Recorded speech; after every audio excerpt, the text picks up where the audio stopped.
Welcome to Unplugged Live with Dr. Diane Smith-Clark, PhD.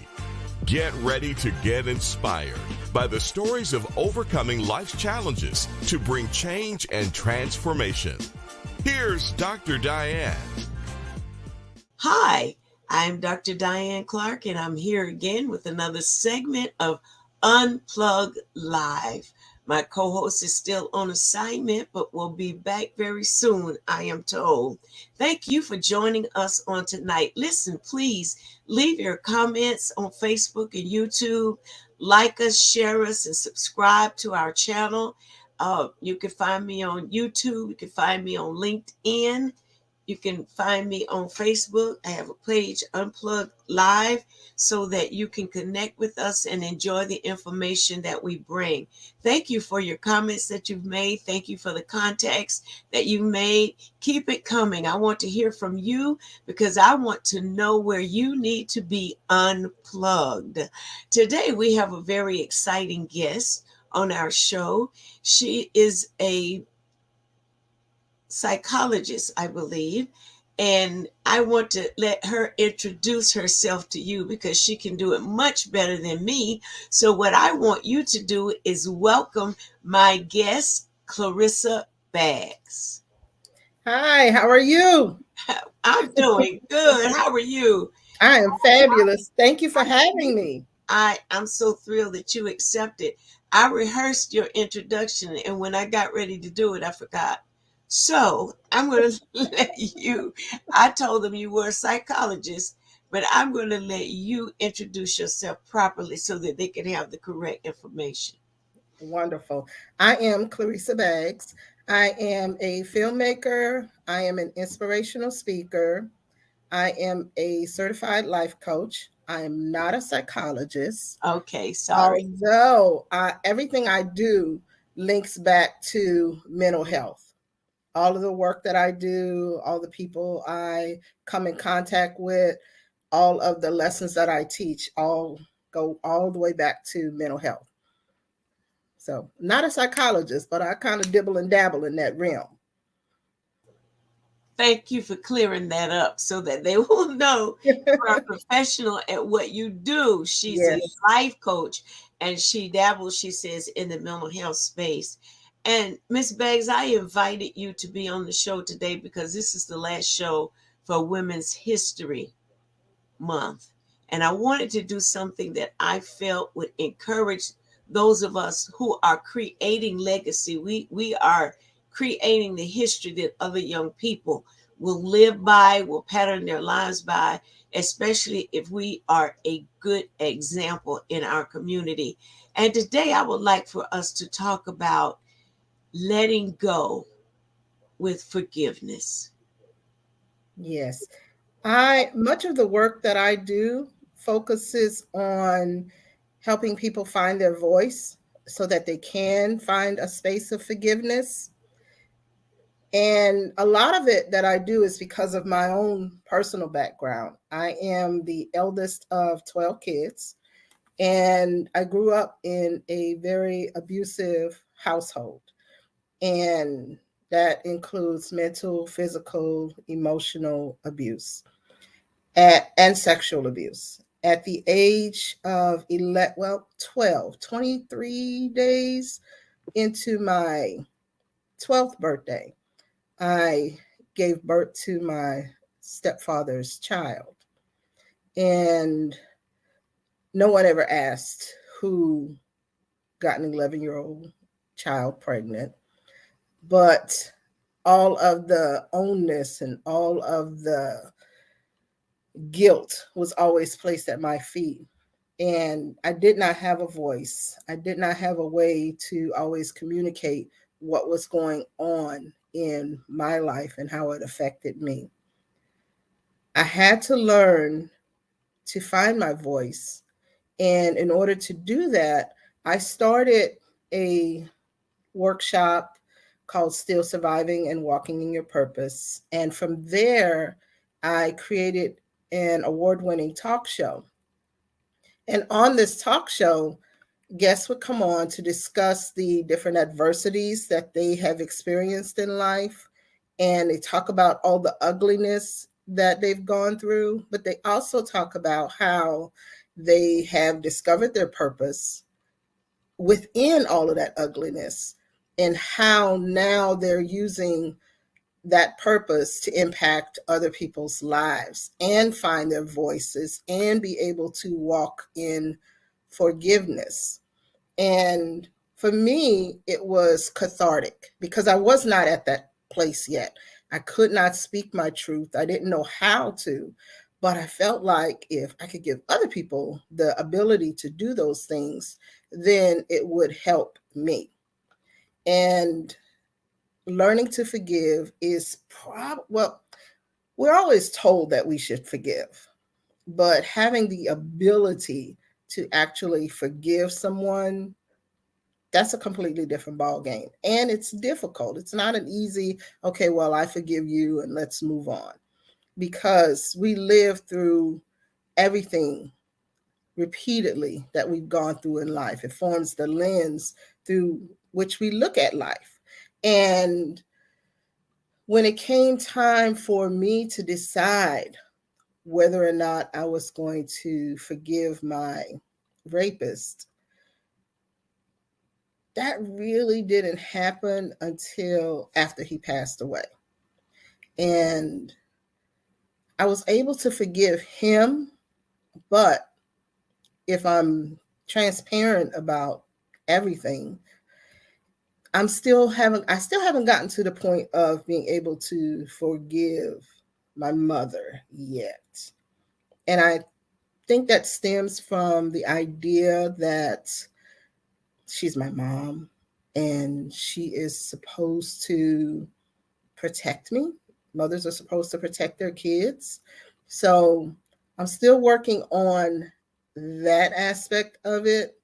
But I know that with forgiving and with releasing, it will free me up to do the absolute phenomenal work that God has me doing now.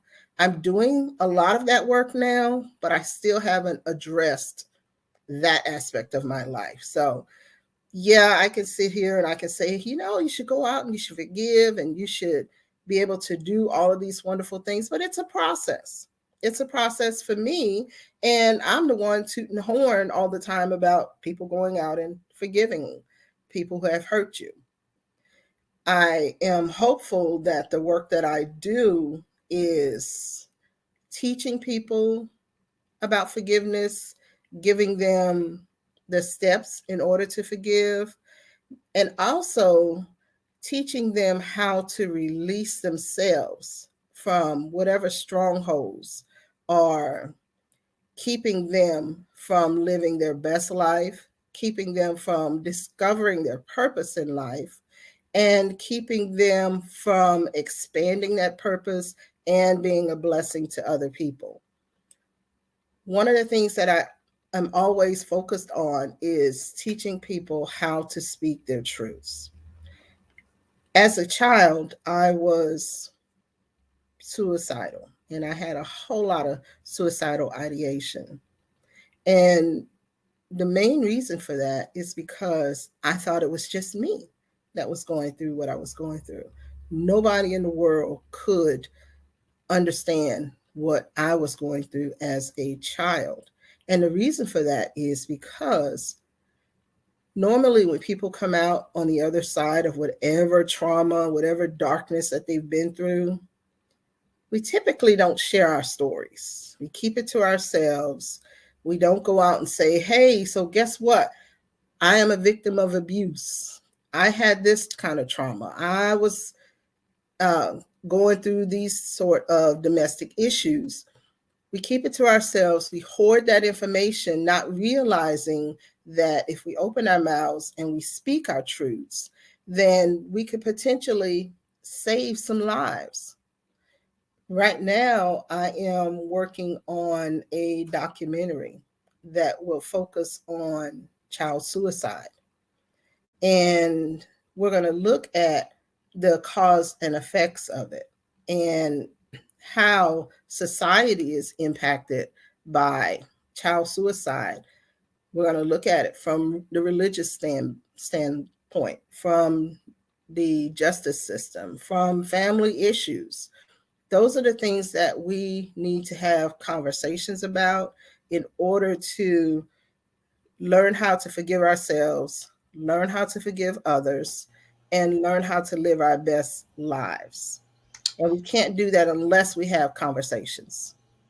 That's so important. I believe that initiating the conversation is the first step to healing. And thank you so much for sharing that. And I can see how your testimony will help so many women who have been victims of rape in the home, and it produced a child and the impact it had on that child. And I heard you say that you had forgiven the rapist who has passed on, but you're struggling with the mother. What could she have done different, you feel, that would have helped your situation end up a different way? I feel like when she found out that these things were going on in the household, Mm-hmm. that had she reacted in a way to prevent it from happening further, it would have been, it would have made a significant difference in my life. But instead, it happened before, of course, before I was pregnant. It started in the third grade. The grooming process started in third grade. I was in sixth grade when I gave birth. And she knew that this had happened, and she knew who the father was. And she continued to have him there. His only his only punishment was that he had to have a vasectomy. That was his So, punishment for what he had done to you? yep, Well, he that had just freed him to do that more without exactly. producing children. Exactly. And even today, I mean, he's gone. She married twice since him. But even today, she still worshiped the ground he walked on. She still would argue with you and want to fight you if you want to talk about him. So, and I remember one time asking her, we were arguing about something. It has to do with her husband after him. And I asked her, why are you always choosing men over your children? And she said, because he can do for me what you can't do. That was her that was her reasoning, and she said it flat out to my face. And so that's where my struggle comes from. Mm-hmm. Just being able to even acknowledge it. And I'm also coming to the realization that I may never get an apology. I may never get an explanation. So I am working on accepting that. I understand. And often when we are traumatized and things happen to us, we don't always heal the way we'd like to, because that trauma writes itself in our DNA. Yes. And once it's in your DNA, it creates a filter that you view your whole life through that filter of pain and disappointment and hurt. But I understand in a lot of cases like yours, the mother chooses the husband over the child. And a lot of times, Clarissa, that's indicative of the mother having experienced trauma or something that was going on in her life before you ever came along, Mm-hmm. that had her in a disposition that she really needed him and she really loved him.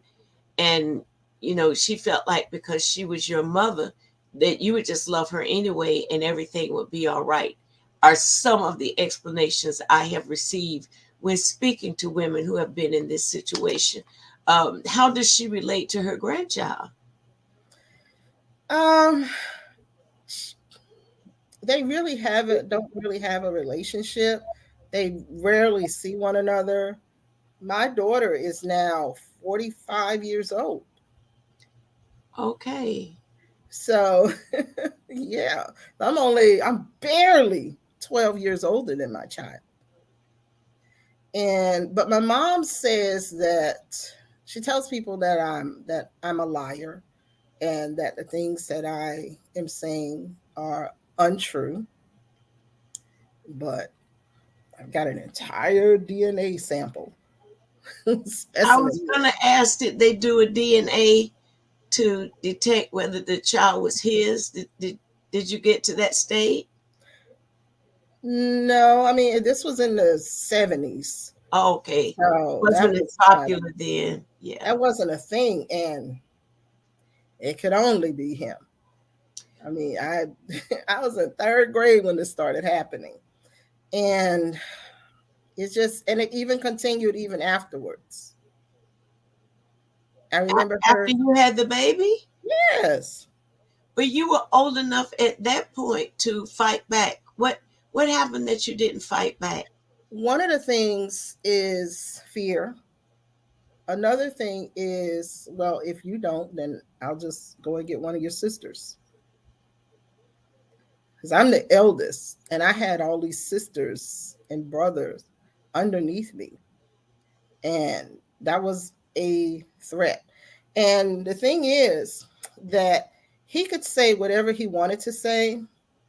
He could tell my mom whatever, and he never doled out. Let's say when we got beatings, he never doled it out. He could say whatever he wanted to say. My mom was the one that was doing a lot of the other horrific stuff. Aside from that, we still had the mental and the physical and emotional abuse going on.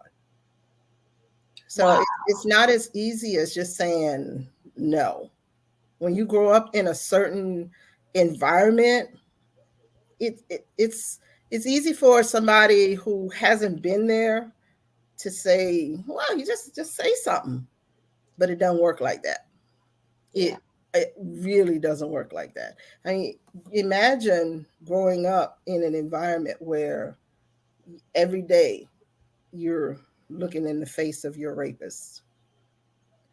Every day Yeah. you're feeding this person. Every day you're you're brushing this person's dentures. Every day you're putting lotion on this person's legs. You come home from school and he's standing on the back porch waiting.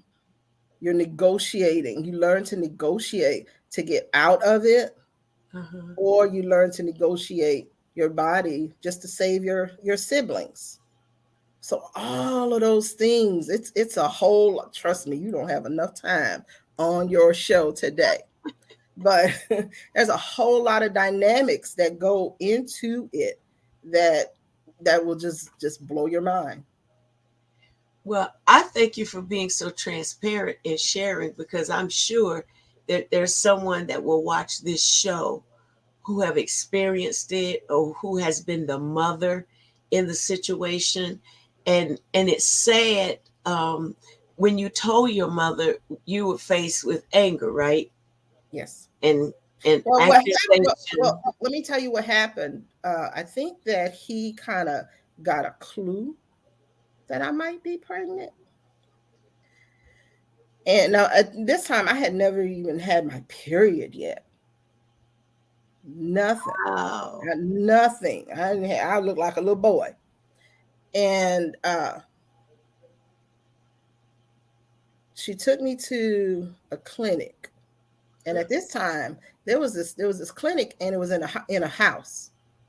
And back in the 70s, there was no such thing as patient privacy. And that's where she found out at the clinic, because even the doctors were crazy. But before that happened, he pulled me aside and he had a Bible. And he made me place my hand on this Bible, that if anybody, and he said, well, what'll happen if you put your hand on the Bible and you swear something, you don't do it, what's going to happen. I said, I'm like, yeah, sir, you go to hell. Oh, We wow. were taught, right? So he had me put my hand on this Bible and swear that if anyone asked, had someone touched me, that I would say his brother, one of his brothers. Really? Really? So, Is that what you did? yep, at the clinic, they said, "Well, who did?" She's all like she's angry and such. So who did it? Because the nurse came out into the waiting room. Everybody's in the waiting room and says, "Hey, so your daughter's pregnant." So she put on this big old show, and I said, "Uncle so and so." Oh, And then she said, "Well, she's telling the nurse, well, he's a big old guy and he must have done something. What did he do?" And the only thing I could think of, because this guy never even looked at us sideways. Okay. And this is the truth. Never. And I said, and the only thing I could think of was, he said he would punch me. That's the worst thing I could think of that I could say that he would have done. And she went through this whole rigmarole that she's gonna kill him, and she got her shotgun, and she put me in the car, and we drove up, and we had gone back to the house, and she's telling him, "I'm gonna kill your brother." And he allowed us to get in a car, just she and I, and we drove to the little country town that he lives in, and she's hunting for him, and she's gonna do this. And there's a whole story behind all of that.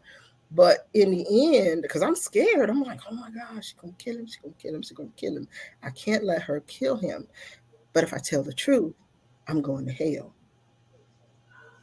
oh, What Clarissa. am I supposed to do? I'm 11 years old. I'm gonna go to That's hell. very damaging. Yeah. I'm gonna go to hell." So finally, I told her, I said, "Well, Mama, it wasn't so and so. I mean, it wasn't him. It was so and so."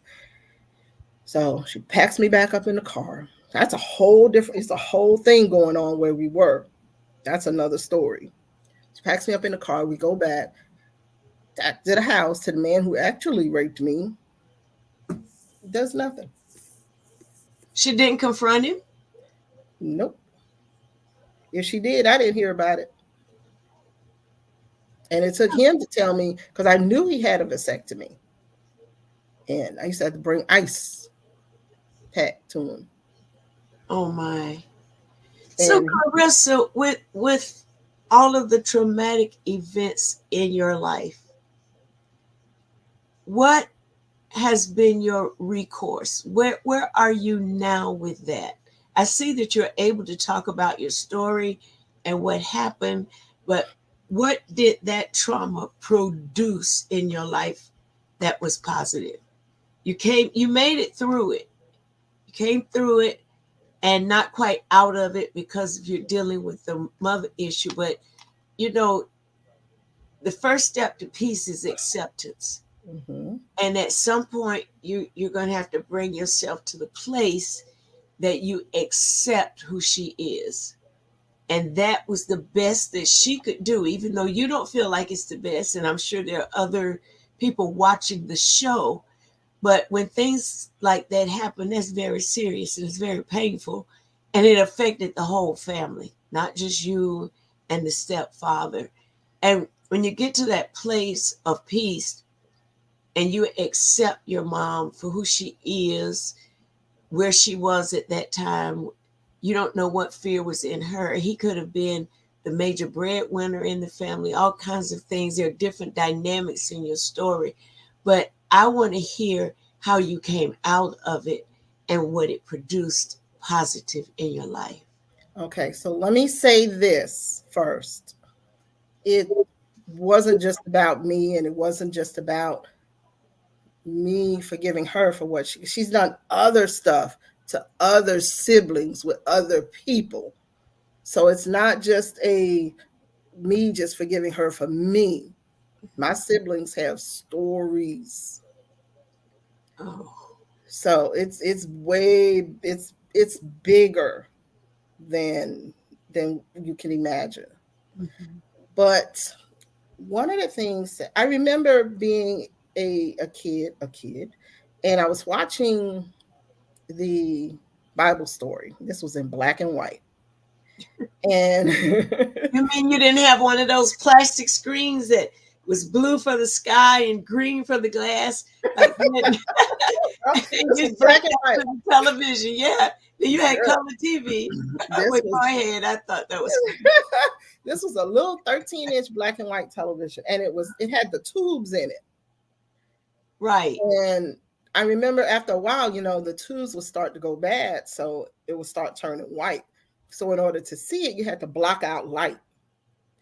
And I was watching him put like a towel or something over it so you could see. Gosh, I feel old. And I'm watching the Bible story. And even though you know about Jesus and him dying on the cross and this and being risen and all of that stuff, I really didn't truly understand. Mm-hmm. And I was watching it, and Jesus looked up to heaven and asked God, why had he forsaken him? And in a child's mind, I thought, okay, now I get it. If he doesn't care about his own son, he certainly doesn't care about me. This is why these things are happening. So in my mind, I figured it out. He don't care nothing about me. Oh my. That was, I became, I had suicidal ideation. I trying to figure out how I was going to kill myself. And then one day I had a dream and this person came to me in this dream and said, come here, I want to show you something. So I got up to go and follow her, and she took me into this room, and the room was pitch black. Like you could not see your hand in front of your face. And in this room, to the left side of the wall, were 3 huge museum-like frames. And they had the light bars over the top. Mm-hmm. And so I'm walking with her, and the first one we see, and I'm closest to the paintings. The first painting I see is what we envision Satan to look like. Mm-hmm. So he's sitting there, he's got a red suit, red eyes, horns, the whole 9 yards, what our vision of him is. So I scurry past that. And the next one is a picture of what we envision Jesus to look like. Sitting there with his hands up, with the halo, the ring around his head, and all of that great stuff. So logic tells me, even as a child, that the next picture has to be God, right? Okay. So I'm trying to get to this painting, and she sticks her hand out and she stops me. And she says, no, he's not ready for you yet. He has things that he wants you to do before you can see him. Okay. And I woke up, and I never tried to commit suicide again. Still didn't know what this thing was, but obviously he wasn't ready for me yet. And fast forward, I'm still thinking about how am I going to, what am I supposed to be doing? What am I still trying to figure out what I'm supposed to do? And I started writing about the game that we played when I was little. He called it Tickle. And I started writing about it. I was like, I'm not going to publish this. I'm not going to do anything with it. What am I supposed to do? And let me tell you, Diane, when I have conversations with God, a lot of my conversations with him are look at here conversations. You sure you want me to do this kind of stuff? Look at here conversations. Okay. So, listen, can you pray for me? I'm like, no, girl, because we have a different kind of relationship.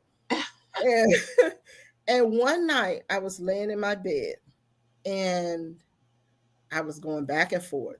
I don't want to tell this. I don't want to tell my story. Why do you want me to do this? And I'm trying to negotiate with him. Okay. So I said, okay, God, so look at him. This is what we're going to do. If you want me to tell this story, even though I don't want to, and I kept throwing that out there because I don't want to, and I don't want to tell it, and that's really not what you wanted me to do. So I'm going back and forth. I said, I'll tell you what, show me a sign. Diane, no sooner than I said that, my entire bedroom door lit up. There was this circle of light, and the further you get into the light, the brighter the light was somehow. Mm-hmm. And it was just there. And I said, okay, in a conversation. So now I just got to figure out how to do this. And I told God that if I do this, I want to be like Jesus, in that I don't have to be around people or touch them in order to heal them. And I think that is what I do. I started this talk show. not knowing what I was doing. I promise. All I knew was Google told me. Honey, I had no clue. But let me tell you something. When I put it out there that I was hosting this, I was not hosting, I created this show and I was looking for people to come on and tell their stories of survival. They came out of the woodwork. Yeah.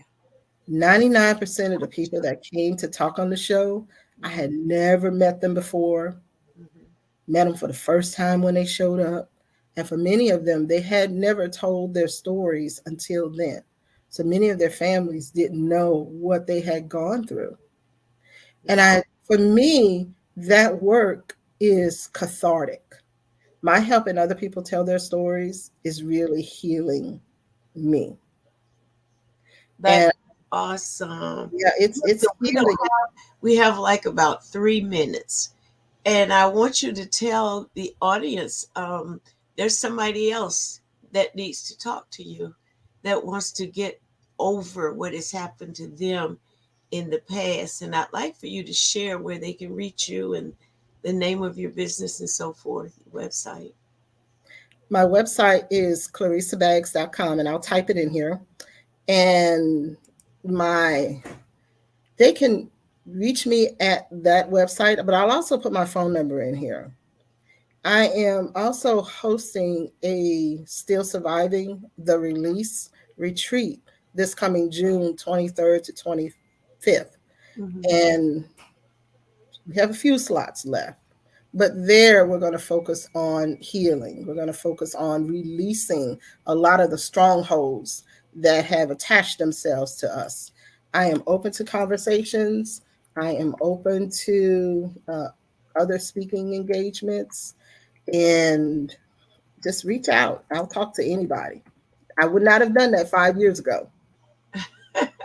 Well, we thank God for where you are now. Would you voice your number for us, please, and your website? Yes. Clarissa Bags. It is. My phone number is 904-305-4124. And my website is clarissabags.com, and that's spelled CLARISABAGGS.com.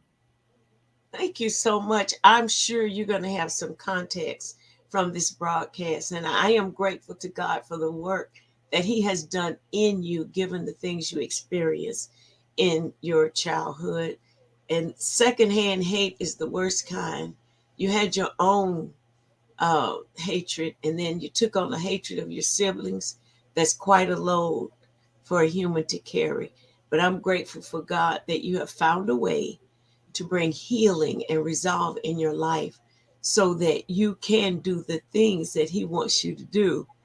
Absolutely. Yeah, because He said He wasn't ready for you. So there's much more for you to do.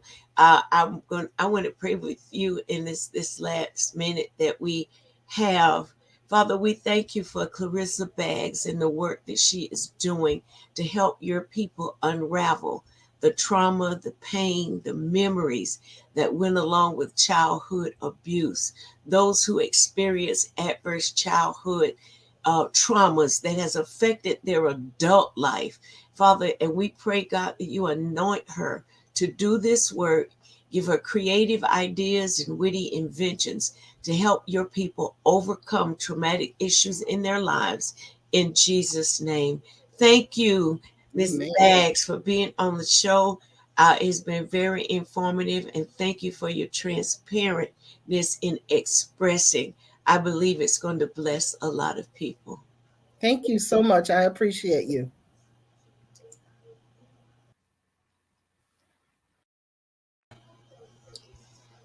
Thank you for joining us. I believe you have heard something in this broadcast that will bless you or a family member or even a friend, that they will know who they can call to talk about their story or encourage them to get counseling so that they can come to a place of wholeness and become a person who leaves a legacy of hope to people who do not have hope. Listen, in May 13th, that's May 13th, Coming up is our celebration of women. We want you to get your tickets. They're going fast because everybody knows the celebration of women is an excellent event. Every person gets a gift, and there's always a celebration for particular focus. And this year we're focusing on senior citizens, and the name of the event is Senior Fabulous Review. We're going to celebrate and award 10 women who are seniors still working in the community. And we want them to feel like they're really valued and appreciated and not like they're just unsung heroes. So join us May 13th at One Mom, Three Sisters, Dunn Avenue and Lim Turner. Once again, thank you for joining us. Don't forget to subscribe. Don't forget to share and leave your comments. God bless you, and we'll see you next month. In April, we're going to be dealing with finance. Bye-bye. Thanks for joining us for Unplugged Live with Dr. Diane Smith-Clark, PhD, helping to bring change and transformation in the mental health space within the church community. Dr. Diane wants to hear from you. If you have any questions, comments, guest recommendations, or program topic ideas, visit DianeUnplugged.com and click the Contact Us link. Dr. Diane also appreciates your prayers and your financial support. You can give online at DianeUnplugged.com and select Donate. If your business or ministry organization is interested in sponsoring this program, you can go to DianeUnplugged.com and click the Contact Us link. Unplugged Live is on all the social media platforms. Just search Dr. Diane Smith-Clark, follow, and subscribe. Unplugged Live with Dr. Diane Smith-Clark, PhD. Healthy mind, wealthy life.